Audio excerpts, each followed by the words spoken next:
Old truth marketing, new truth marketing. What's the difference? What changes have taken place over the pandemic? And what do you need to know in your business to make sure that you're attracting your ideal customers in the right place where they're spending time and helping them navigate that customer journey to buying from you?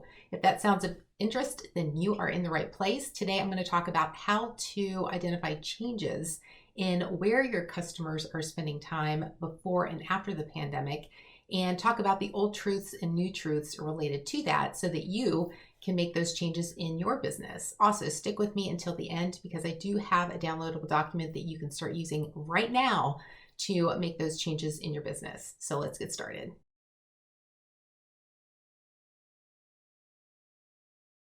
Hi, I'm Vicki, your Plateau to Grow marketing coach. And if you are here to learn more about the old truths and new truths in marketing and how you can make changes in your business, then you are in the right place. Let's go ahead and get started with this week's topic, which is talking about the old truth marketing as it relates to customers and the new truth marketing as it relates to customer segments. The article that I had mentioned in last week's video is a Harvard Business Review article, and they talked about 10 truths to marketing before COVID and after COVID. So I'm featuring different points, actually all 10 points in my 7-week series of videos. And today I'm going to talk about the one specific to the change in customers and how you can go about attracting those different customers. This is going to be point number 1 in the Harvard Business Review article I mentioned last week, which I'll also link to below this video so that you can see all of the different points that relate to old truth marketing and new truth marketing. I'm going to incorporate the different points into my 6 steps of the customer journey over this 7-week series. So if you want to know how you can incorporate those changes into your content and your marketing strategies, then go ahead and hit that subscribe button and the bell notification so you can make sure that you see each video every week, and I will continue to do the videos beyond that as well. So today I'm going to talk about marketing as it relates to customers. Now, the old truth marketing is marketing begins with the customer. The new truth marketing is marketing begins with the customer segment. And you'll see that in the Harvard Business Review, again, as point number 1. Now, what this means is your customers, where they're spending time, how they're engaging with you in content, and how they're going about making business decisions and ultimately purchasing decisions has changed. So an example would be if your customers were previously listening to a podcast on the way to the office, they might now be watching a video while they sit in their office at home. So understanding the changes in their dynamics in regards to their workspace, how they spend their time in digesting information, and the different types of media and how they consume that information is ultimately going to help you better find, connect, engage, and convert your ideal customers to buying from you. As you can see in this article from Harvard Business Review, there were 14,500 people surveyed, and there were 5 outputs as a result of that. Those are affordability, health first, planet first, society first, and experience first. Now, I don't know about you, but that's a lot of changes in looking at how can we have a better eco-friendly, societal-friendly, local-friendly, and affordable way of conducting our business.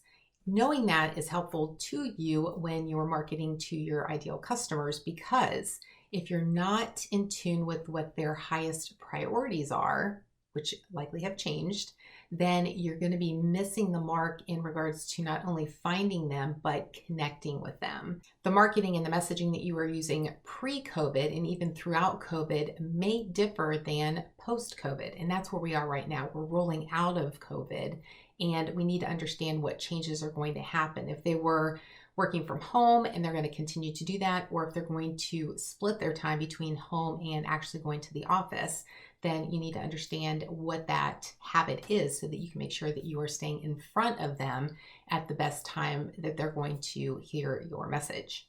As you can imagine, marketing to all your customers is going to be a different message than if you create your customer segments. So if you're a roofing company and you've got different segments of your customer types. You could have large corporations that own the building that would have a different contact person than a big building that houses different offices in different locations within that building, who might actually have a building manager. Now, you're going to need to understand the differences in those people, not only their positions, but who the decision makers are, who needs to be involved in that process, and how you can go about reaching them in the best and most effective way possible with relevant content.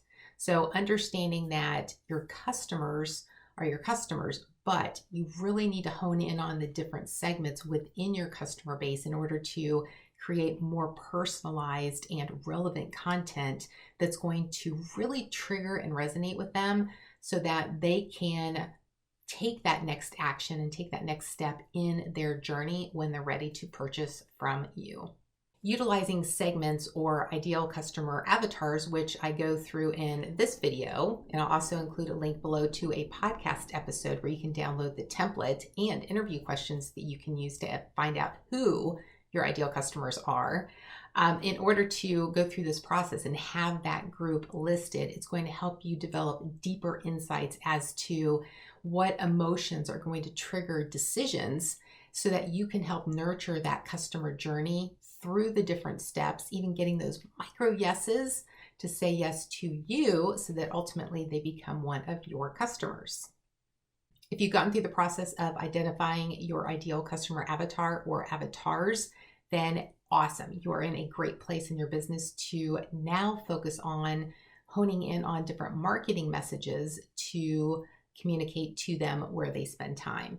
If you have not gone through the process of identifying who your ideal customer avatar is, then there's a link below that you can access, as well as this video that you can access to go through the process and understand how you can develop your ideal customer avatars.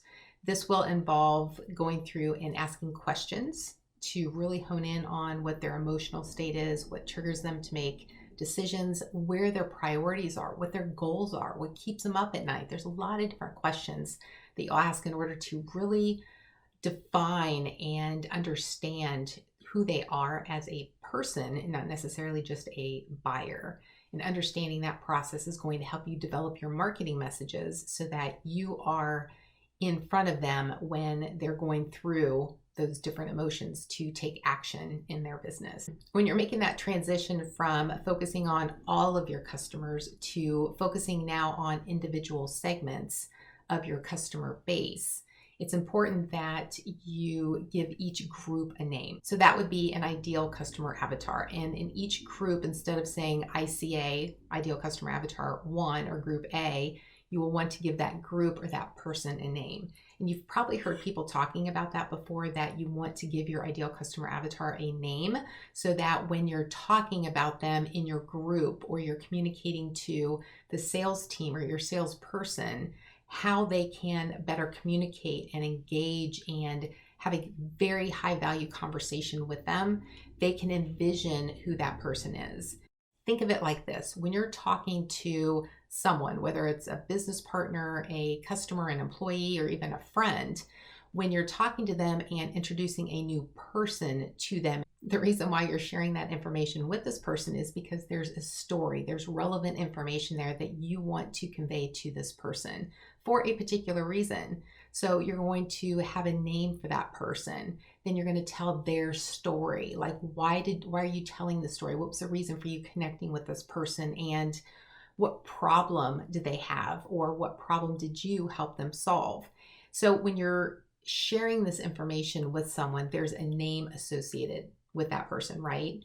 And that's ideally what your ideal customer avatar is. So an example would be in my business, one of my ideal customer avatars is Sarah. So that's the female small business owner who is established in her business, really doesn't have any dedicated marketing support, but knows that she wants to grow her business, but just really doesn't know how. And that's where I come in. So it's understanding those emotional triggers, what her goals are, what keeps her up at night, what's holding her back from actually growing her business. Does she have a marketing person on staff now? And she just needs a more strategic approach or a more chief marketing officer approach that she needs to bring into her business. So when I talk about Sarah to someone, this is the image that they have when I'm talking about who she is. And that's what your ideal customer avatar will do for you as well.